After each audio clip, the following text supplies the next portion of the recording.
My name is David Madison, the 23rd of June, 2021. I was a Methodist minister for 9 years, but by the time I finished my PhD in biblical studies, my belief in God had evaporated. If you study the Bible carefully, the errors and flaws become all too obvious. In this series of videos, Bible Blunders and Bad Theology, I discuss a lot of them. This is episode 25. If you are even vaguely familiar with the Bible, you know that a big chunk of the New Testament was written by the Apostle Paul. 7 of his authentic letters got included.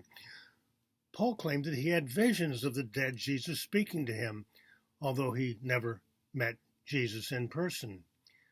Of course, Paul was sure that it was the resurrected Jesus speaking to him.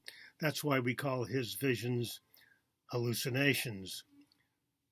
But Paul is a major author in the New Testament. In the Old Testament, there are the books of Amos and Hosea, Isaiah, Jeremiah, Ezekiel. That is, these books are credited to these authors who claim that they spoke for God. So it makes us wonder, why isn't there a book of Jesus? Why aren't there letters of Jesus in the New Testament? After all, he was far more important than Paul.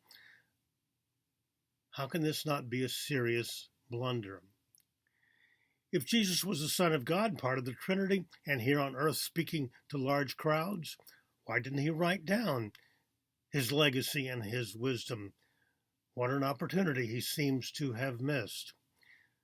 Think of how much better the New Testament would be if it included several books of Jesus with detailed instructions on how to live exactly what God wants and expects of humans. But we have the Gospels, aren't they good enough? Well, no. They were written decades after Jesus by men who didn't know how to write history.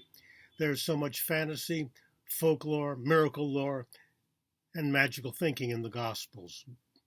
Historians today can't identify for sure the parts of the Gospels that might be history. Jesus himself should have been able to cut through all this crap and write down what we really need to know about his early life, for example, and his wisdom for the ages. Plus, he could have told us so much information to help us lead better, healthier lives. Tim Sledge wrote a book, 4 Disturbing Questions, with one simple answer breaking the spell of Christian belief.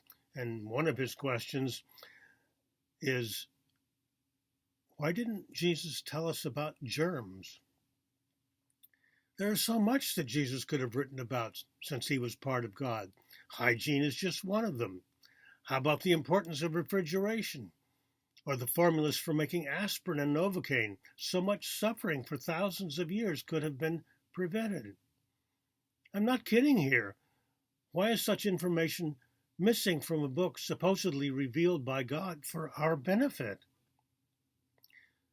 And maybe Christianity could have been spared all the nonsense about Jesus being a human sacrifice to save people from their sins and then coming back to life.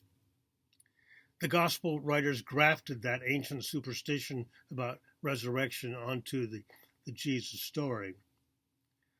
The author of Matthew's gospel even said that a whole bunch of dead people came alive when Jesus died and then walked around Jerusalem on Easter morning. That's really bad theology. It's really bad to have human sacrifice, which is a form of blood magic superstition, at the heart of the Christian faith. Why aren't the folks in the pews heading for the exit? The Bible could have been so much better.